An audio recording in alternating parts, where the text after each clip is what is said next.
Yeah, you're going to spend eternity not with your MVP or your All-Star trophies. You're going to spend eternity with the rewards you've earned for the Lord if you're saved. And as a parent, I would have rather my kids never played sports if it meant them being saved and serving God. Now you can do both. Both my kids have played sports, and both of them.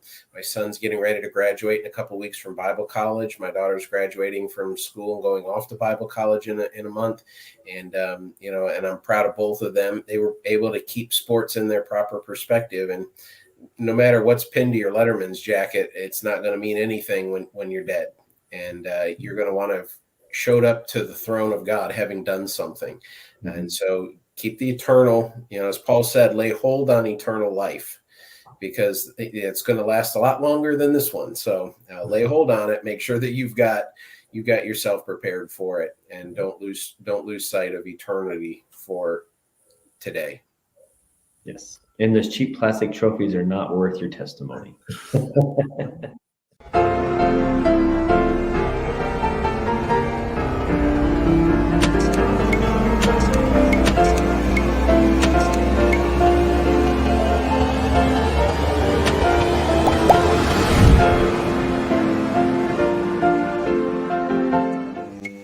Welcome to the next episode of Pastors React. This is a format we're still experimenting with, but as longer it goes, it starts to become more and more of just a podcast. So we'll see how it goes. But today we are doing our second episode of Pastors React to Sports. Last time was very much focused on fanaticism, as I had a certain question that I wanted to look at, and I wanted someone who is more of a sports fan, because I'm somebody who's always enjoyed playing sports. I played certain things in school, like primarily football, given my size. But there was a lot of things I've enjoyed. I especially enjoy sports I don't do now because of the fact that I don't think it's good to get up and preach with a black eye. So some of the ones I enjoyed the most, I had to give up. So, but there are sports I enjoy playing. I used to be a fan of certain teams, but I'm not as much anymore. So I always want to bring somebody in to balance me out on that.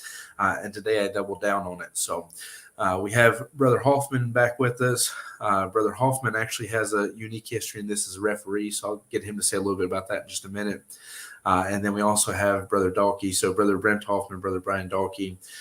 Most anybody who's familiar with our stuff will know both of them because they're very much involved with a lot of things. But both of them are fans of different kinds of sports. We'll talk about all that as well. And so we're going to keep it pretty open to where we can talk about a lot of things.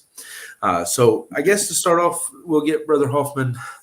You've got a unique take on this because you actually used to be the referee. So maybe if you want to mention, just to introduce your side of this, your perspective on things, and maybe even tell us what teams you associate with. What teams? For baseball or basketball or football or what? Whichever one you feel like people need to know that this is what you like. Oh, well, the Cubs all the way. Baseball for people who don't know. Okay. Yeah. Well, my background is I grew up in Northwest Indiana. And if you know anything about the Hoosiers, they are all basketball. Everything is basketball. And because my size more befits a jockey, because I'm not very big, I was never good at basketball. So I decided if I'm not good at it, I will be the referee and I will decide who gets to play or not. So actually, for many years, that was my winter job. I do games 5-6 nights a week. Not 6, 5 nights a week. I do 6 games a week, 2 on Saturdays. Every night except Sunday and Wednesday, I always did games. And I was moving up through the ranks. I started out with little kids. And I moved up, and I got to the point where I got hired for college. And actually, they hired me. I had just surrendered to go to the mission field in July, and I got hired on in August. And so I had to tell my assigner, who's a Christian as well. And I told my assigner, said, "I'm sorry, but I can't do this. I'm going to the mission field." And he told me, he was really kind. He said, "Well, if you ever come back, I always have a roster spot for you." So that was nice.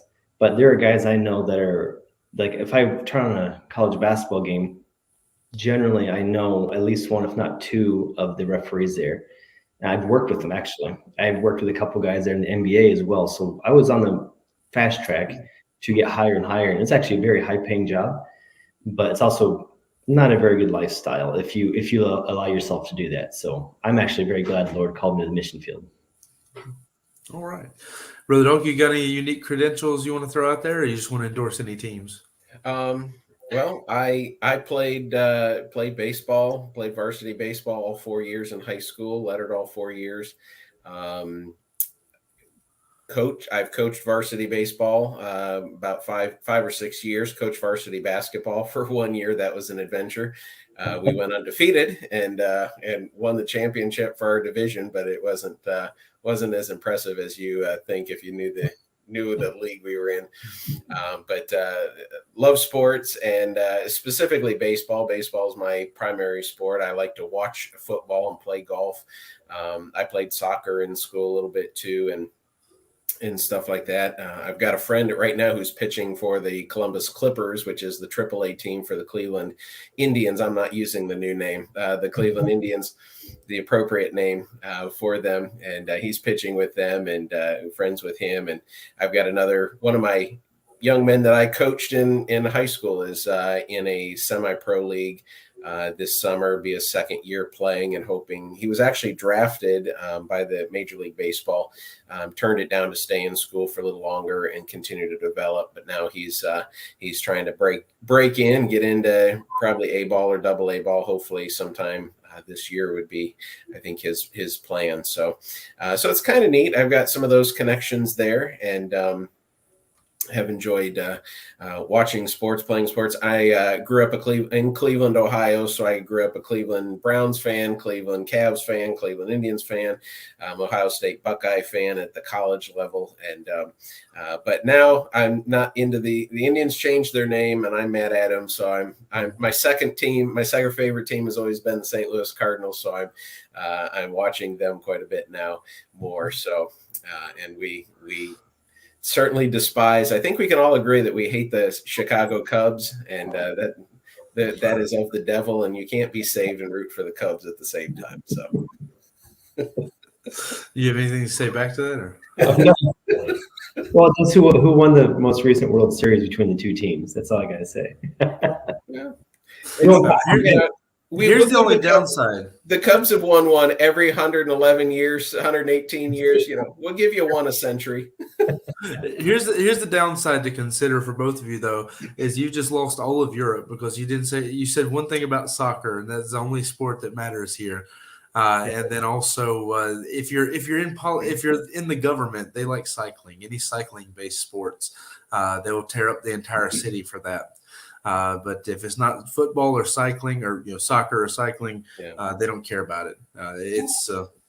Basketball is becoming more international. Yeah. Basketball is becoming more international. You see people play basketball here. It's not that it's unheard of. Like, of course, American football, it's actually rugby would be the replacement of that here. Yeah. And then you see people play it sometimes, but not as much. I mean, it's rougher anyway, so people aren't going to play as much anyways. And then, of course, I know I have friends who play cricket and stuff, but it's I guess that's what you're going to see in the place of baseball. We have one man in our church that he played baseball actually on I think a major team or something at one time, either here or in Aruba. It was either in the Netherlands or Aruba won. But most people here, if it's not football or soccer, I mean, they don't know anything about it. It's gone.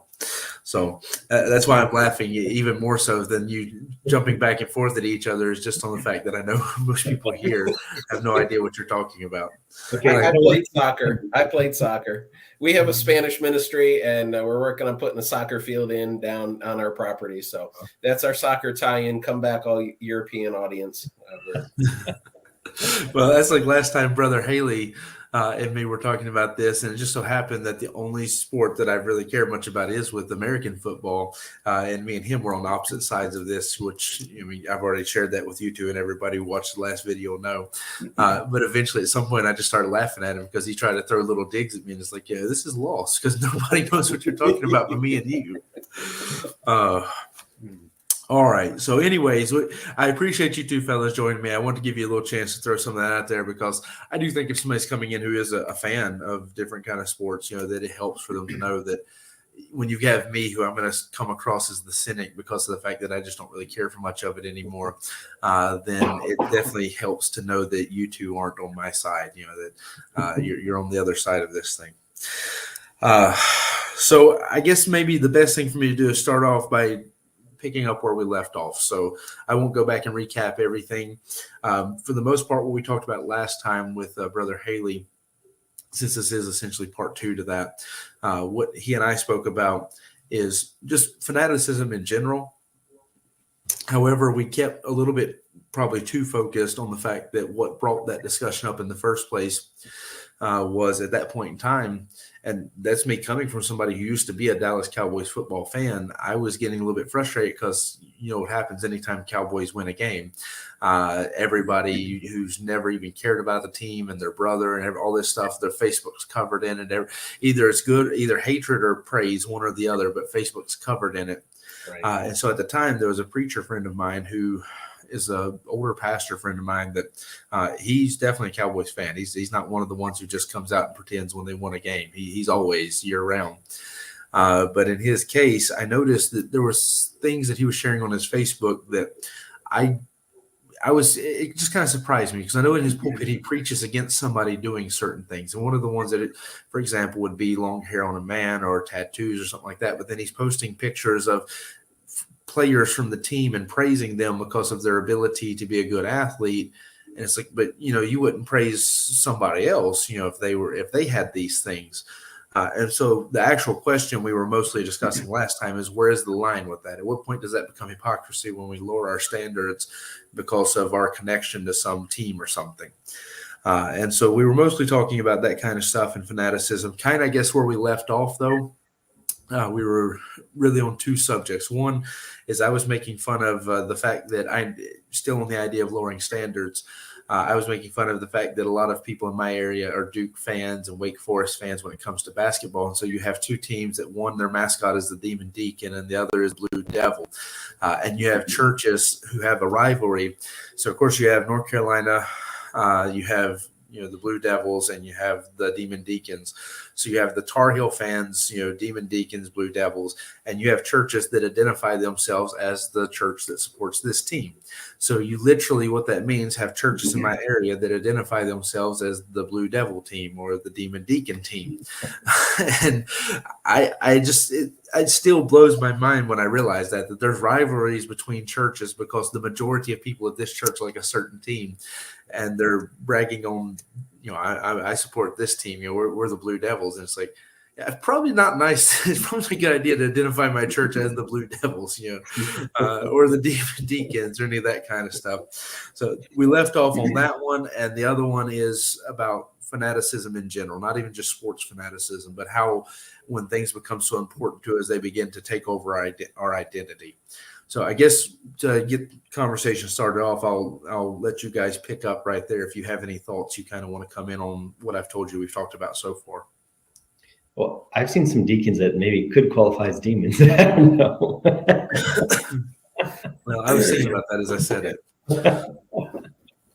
Honestly, I'll start there. I know growing up, I was a diehard Cubs fan. Pretty much all Chicago except the White Sox. So, Brother Dahlke, I thought I had it rough. Then I hear you're all Cleveland. Yeah.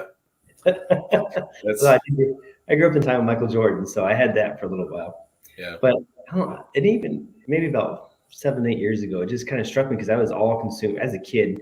We grew up without a TV, so I'd always listen to the Cubs games on the radio, and I'd keep, do the box score and everything. And I even cried when they lost. I mean, so I cried a lot as a kid. A lot, because they never won. Yeah.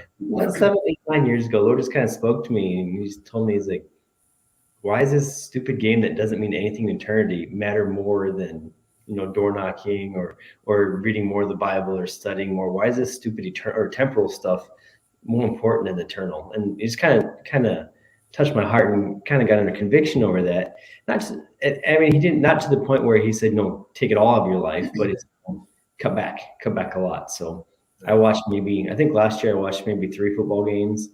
I refuse to watch the NBA ever since they kneeled down for the whatchamacallit, the anthem. I refuse to watch it until LeBron James retires, is out of the league. So I'm boycotting them. But I don't watch many basketball games at all. It's just, Lord kind of shifted my focus, my priority to things that actually matter. Yeah. Yeah. As a younger person, baseball was my life, and the Lord was calling me into the ministry. And I thought, hey, I could try to break into the professional baseball for a while. Most guys are done by 30 anyway, and then I give the Lord the rest of my life. That was the bargain I was trying to strike. And, after a couple of injuries, for which, at that time there wasn't the surgeries that they have now. And so, it was pretty well a done deal. And Lord used that to help break my heart. But, as a pastor and being a sports fan at the same time, our church is the two churches I pastored. We only bring sports in so much as it is fun, and it's a point of connection. Or even our church is right in Columbus, Ohio. That's where Ohio State University is. We're big Buckeye fans, and we have several Michigan fans right in our church that are from Michigan. And and it's for most people, it's a friendly back and forth and a teasing about who beat who and that. And, but I do see where some become so wrapped up in their identity that sports becomes who they are. And, I 162 baseball games every summer. If I didn't watch 155 of them, I was slacking off. And it's, but I don't bring it into my pulpit. We don't identify our church. I'm a Cleveland Indians fan. A lot of our church family is Cincinnati Reds fans when it comes to baseball. There's football fans from the Steelers to the Bengals to the Browns to whoever, and now with our new Spanish ministry, we're being introduced to soccer more. So we have a lot more, openness to that and things. But it should only be about fun. It should not be so serious that our entire demeanor, our entire life revolves around whether the team wins the championship or doesn't win the championship or whatever. It ought to be something that is fun. Sports is supposed to be, in my opinion, an escape. We get away from just the stress and strain of life and go tune all that out for a couple of hours, watch a sports game, go to the game, cheer on your team, and win, lose, or draw.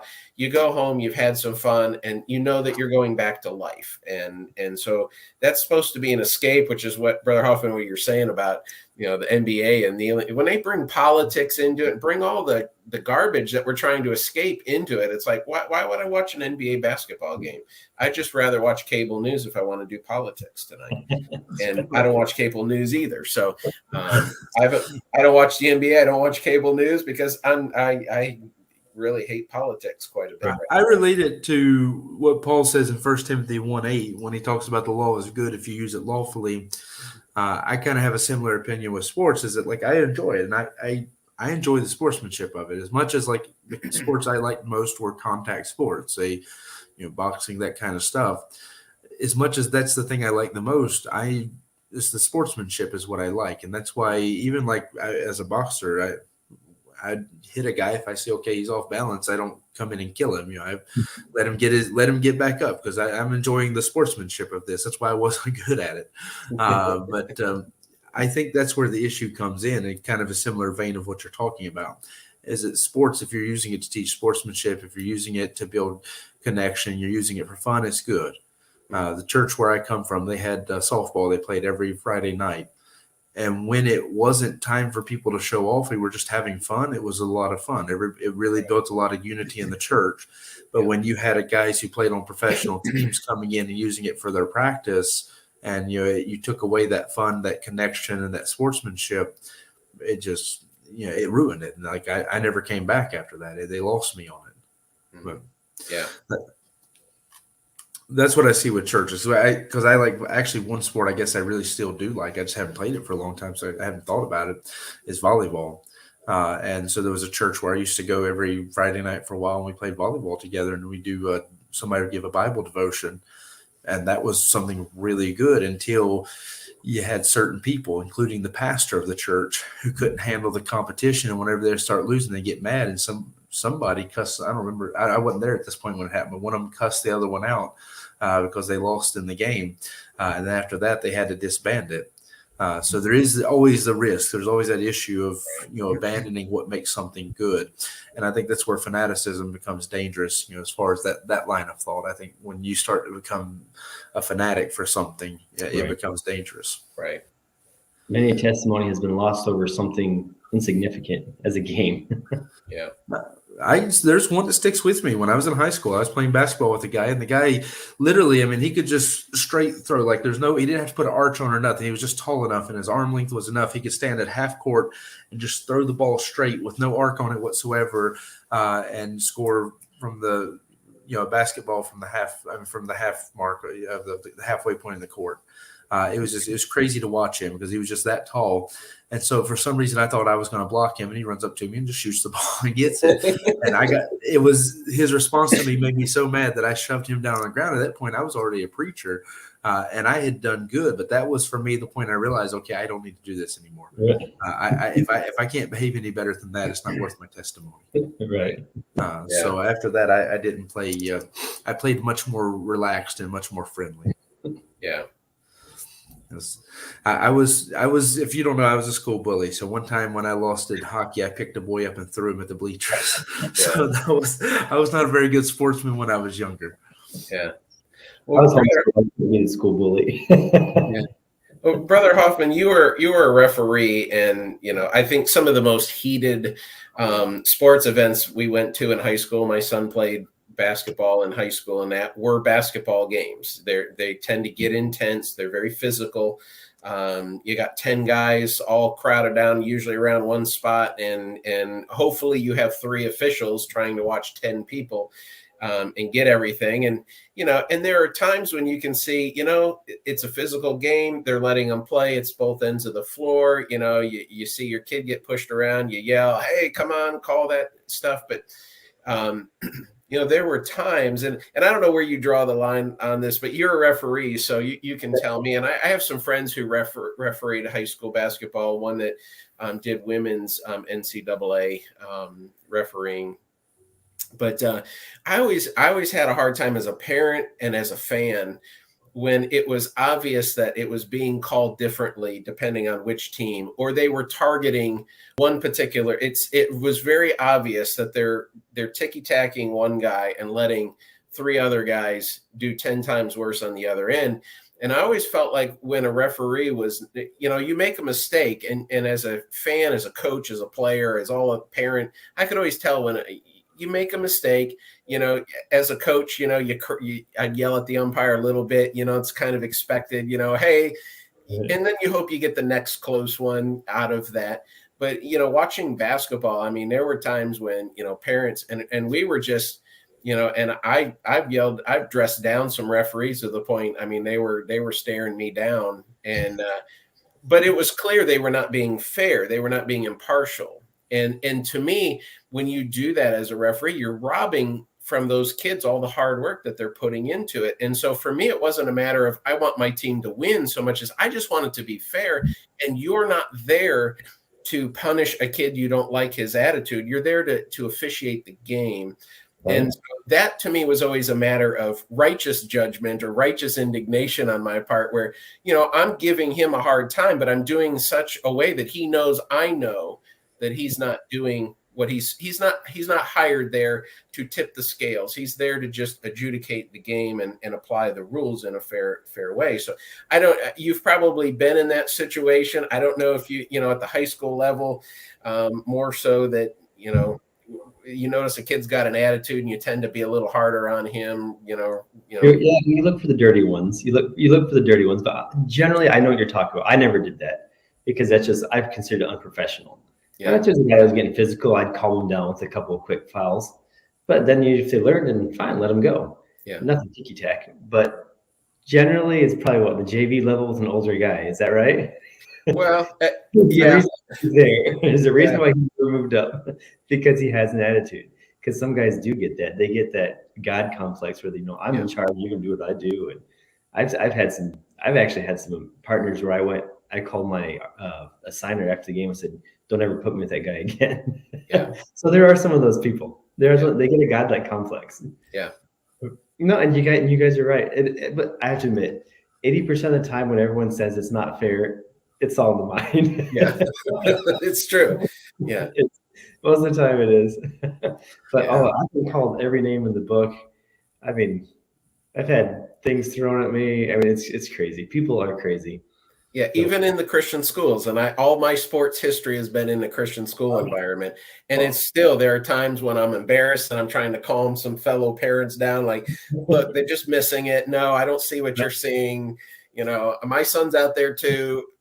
I don't Honestly, like they're not doing a good job, but they're being fair. They're being equally bad on both ends of the board. So honestly, I didn't do Christian schools yeah, because they didn't pay much, and they had actually. It's sad to say, Christian schools have the worst reputation for horrible parents. I did the public schools. I didn't do Christian schools because they have a bad reputation, unfortunately. As they says, well, I have to G rate this version, but they say Christian school is the only place where they pray before the game and cheer you out during the game. right. Yeah. That was what all the referees said. So you usually get the worst refs that go to the Christian schools because the public schools don't want them, so they go to the Christian schools. Yeah. That's why we see so many bad ones over there. Right. Yeah. Well, I'll be honest. As far as that part about most time when you say it's not fair, that it's in the head, Mm-hmm. Yeah. that applies beyond sports. Yeah. Okay. Definitely. Right. Definitely. Most time when people are crying it's not fair, they're crying it's not unbalanced to my side. So Yeah. that's why it's hard as a referee to take anybody serious. I was a coach some, not much. Like I didn't coach like what Brother Dahlke's talking about. I coached little kids, but I know that even from the coach's seat, that a lot of times when I would hear one of my other coaches say, it's not fair, it's not fair. It's like, oh, it's fair. It's just that your child didn't do right. You want him to cheat for you, but that's the majority of the time. Let me throw this out here as well as part of this kind of associated with what we're talking about is I would also maybe bring in this, that when we're talking about where's the limit to some of these things, is with sports, as far as fanaticism, I guess, when sports starts taking us out of church, that would be something to, because we're talking about when it messes up our testimony at this point. So another, I guess, limit or boundary I could throw in there as well, because that's one I wanted to make sure I got out there before because I have another subject I want to move on to in just a minute.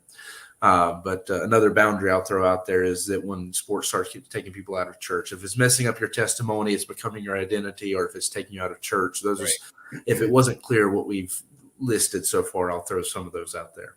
I have a good story. I have very good parents. My dad's a pastor. He's been a pastor my entire life in Northwest Indiana.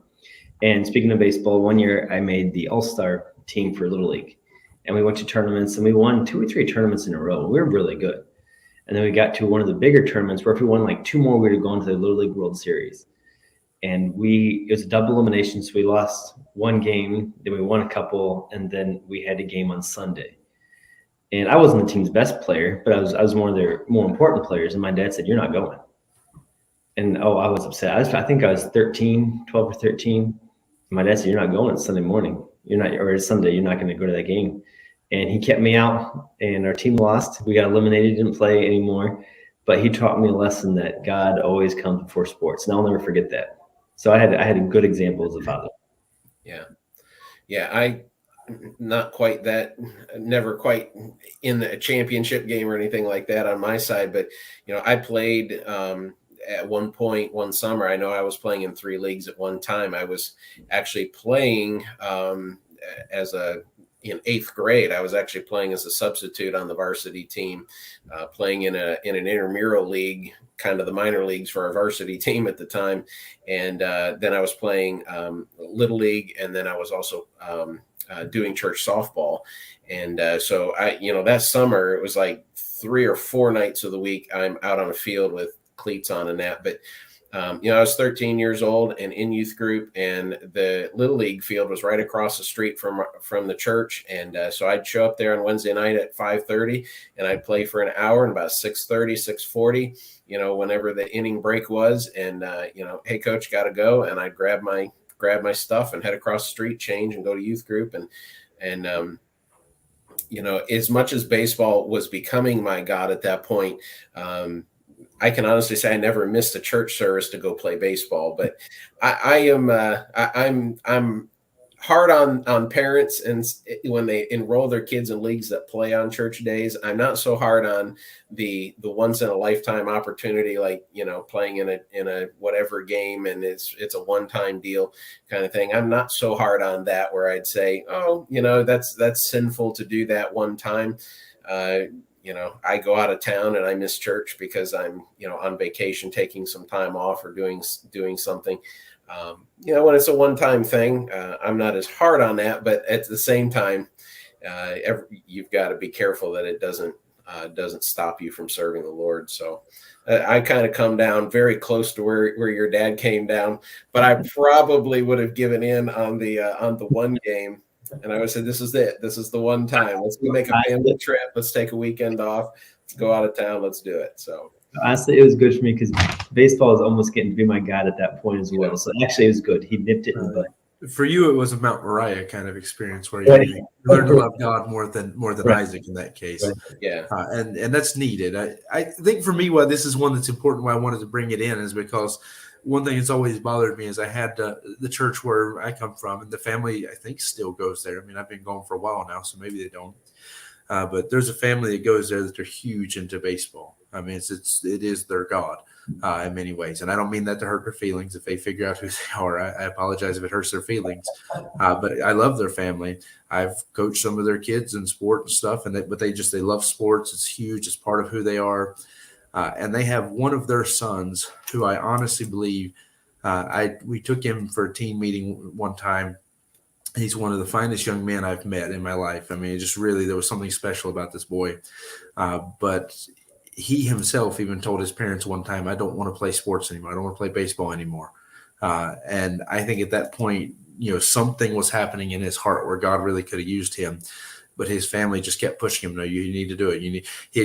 I think right after that, right before that, he got injured. He damaged his whole face, had to have surgery done on it, all this kind of stuff. And it was a big thing for him. He just kind of wake up call. It's like, okay, it's not what I want to do with my life. And they wanted me, like they asked me if I would sit him down and talk to him and pressure him to stay in. It's like, no. I've been praying he would get out of it. I've been praying that because I saw what happened to him when he spent a week, doing church stuff, when he spent a week, around Christians. I saw what God was doing in his heart. I've been praying that he would get out of it, but it just never let go of him. And I guess that's always been kind of the one for me that I look to as a story that as to where the danger can come in when, it does become that God, especially because they would miss church for everything. I mean, it doesn't matter if it's, a 5-year-old playing T-ball or something, it's Sunday, we'll miss church for this. And so I love them. I don't know if they still go to church there or not. I apologize if I hurt their feelings, but it's just something that family's always stuck out to me. As somebody that, their son had a chance. They have several sons, but this one in particular, I feel like really had a chance that God was doing something in his heart and could have used him in some great way because he just had a good personality for all of that and everything. But they were so focused on sports, I think they missed what God was doing in his heart. Yeah. Parents living vicariously to their kids. That's what it is. They take their kids away. That was a large part of it with him. Mm-hmm. Yeah. Actually, I would say this. Parents don't put your kid's sports career in front of church. Don't do that. We'll give a personal testimony now. One of our sending church, there's a family there that he had 4 boys. The dad was huge into football, and his boys were big. And one was like 6'5", pushing 300, and a big boy and all muscle. And so dad always left church. He'd be at church, but he'd leave like right in the middle of the Sunday morning sermon and just leave because they'd go out for church, or they go out to play football, go to popcorn and all this stuff. And I mean, that was their God for years. And then 4 or 5 years ago, the dad just had like a light bulb moment. He said, something's not right. I am not doing my boys a favor by taking them out of church to go play football. He said, this isn't their future. And thank the Lord, he saw that and he turned it around. And he got faithful back in the church again, but for many years he was just doing damage to his kids just because football was so important. Sports, like Brother Dahlke said earlier, it's fun. It's a fun outlet. Don't let it consume you. Don't let it become your life because it's in the grand scheme of things. I mean, LeBron James stands in front of God one day. What's he going to say? I scored the most points in NBA history. What's God going to say? Wow, good job. Come on into heaven. Or he's just like, who cares? Really, I mean, what's more important, that I scored 20 points in the game or I led 20 souls to the Lord? I mean, put the eternal before the temporal. You and I both have a friend that I don't think Brother Dahlke would know, but Brother Ron Ralph there in Tennessee. That's a lot of his testimony. Like he was a professional, and like he could have went professional. I think with pitching was his big thing, and his brother I think actually was even better than him. But when he got saved, I think he even coached for a few years, kind of like what you talked about, Brother Dahlke. But he got to a point at some point, he realized that, you do all this damage to your body. You almost ruin yourself and your ability to serve God to some degree. And then you want to give God the lesser part of your life. And I always think of, that passage in 1 Corinthians where most people take it that he's telling a young person not to get married. But in reality, he's actually, the point of that passage is more so focused on the idea of, use your best years to serve God. If you have to put some other stuff, you have to put your education or something to the background for a little bit to put some focus on God. That seems to be more the focus of that passage. And I think a lot of that gets wasted because we think, okay, we'll serve God when we're older. I'll serve God let me finish college first. Let me get my time in as athlete. Let me get my career settled. And you see that with people towards children. I mean, people don't want to have children now because of the fact that let me get all this done first. They don't want to serve God. And it seems like all the things that God puts a priority on and important in life are starting to take a back seat because of, and sports are actually small on this list, but for somebody that it is their dream to be a professional, it is their thing that would be this list. Whereas for others, it's college or, let me get a house first. Let me travel the world first. Let me do whatever first. And then I'll have time for these things that are important. Yeah. You're going to spend eternity not with your MVP or your all-star trophies. You're going to spend eternity with the rewards you've earned for the Lord if you're saved. And as a parent, I would have rather my kids never played sports if it meant them being saved and serving God. Now you can do both. Both my kids have played sports, and both of them. My son's getting ready to graduate in a couple of weeks from Bible college. My daughter's graduating from school and going off to Bible college in a month. And and I'm proud of both of them. They were able to keep sports in their proper perspective, and no matter what's pinned to your Letterman's jacket, it's not going to mean anything when you're dead. And you're going to want to have showed up to the throne of God having done something. Mm-hmm. And so keep the eternal, as Paul said, lay hold on eternal life, because it's going to last a lot longer than this one. So lay hold on it. Make sure that you've got yourself prepared for it, and don't lose sight of eternity for today. Yes. And those cheap plastic trophies are not worth your testimony. Well, I think it goes back to what I was saying earlier about it's good if you use it lawfully. Right. So much great stuff. It's good for your health. It's good if you're not, doing it to the point where you abuse your body to where, like you see a lot of professional athletes that they're ruined afterwards. But it's good for your health. It's good for you to learn some things. It's good. It's a great outlet. And so nobody here is actually against somebody playing sports. It's just, I guess really it's like fanaticism with anything. Anytime your identity becomes tied to something other than the things that actually matter, like Christ, that thing becomes dangerous. And so it doesn't have to just be sports. It can be anything. So when you begin to identify yourself with it, and one of the signs of that is when you begin to lower your standards for that certain thing, so things you wouldn't do for anything else, you'll do it for that. That's a pretty good indicator that you're already in a bad spot. You're already letting this thing become an idol to you. And so that's where I would say somebody has to start drawing back and start, pulling back on some things, which we've talked about a few of those, like getting out of church and so forth throughout this. All right, fellas, I think we'll start wrapping this one up. This is for anybody who doesn't know, we've recorded 2 of these back to back, and we're even trying to find a hard time where to split everything. But I appreciate these fellas giving me so much of their time. Hopefully, I think majority of what we record is going to make it into these videos because they've had a lot of really good stuff to say today. I know it'll be a help to you. 2 very different subjects, and we almost went into some very, very different subjects. But I appreciate these fellas and their time. They've done a great job. I think I'll be very happy with the way these videos turn out. And so I thank you for everyone who's been a part of this, hanging out with us to listen to these. And I hope that it has been a help to you. Again, sports is almost a metaphor in this cause because we've talked about it because it's something these 2 fellas care about. It's something a lot of people care about. But a lot of what we said could be applied to almost anything else in life. That's why last time, if you think about when we talked about this with Brother Jesse Haley, I brought out the fact that, while sports wasn't a fandom that I was really attached to, I got pretty big at one time. Even though I never was in comics, I got big in like superhero stuff when the movies first started coming out were popular. The ones that are popular right now. I got to where I cared about that. And then I realized, well, wait a minute, why do I care about this? I had to take a step back and realize this is not what I want my Facebook to be covered by. It's not what I want people to identify me as. And I'm using that as my example because of the fact that you have to do that with most anything. You have to start looking at the stuff that you're putting out there. People are going to associate you with it. And you want people to first associate you as a Christian or as an athlete or as this or this or this. What do you want to be associated as? Because that's what you communicate. That's part of your conversation. So when you hear God talking about let your conversation be this, he is talking about what you communicate, not just verbally, but through everything that you do. So, all right. Thank you for everyone who's been a part of it. We'll go ahead and close out this live stream. I encourage you, if you haven't, liked the channel or like the video, subscribe to the channel and that kind of stuff, to go ahead and do it. We put a lot of this stuff out. I think it'd be a help to you. That's why we do it. So we encourage you to, be able to join in and be a part of it by doing those things. But we'll go ahead and close out the live stream. Thank you for being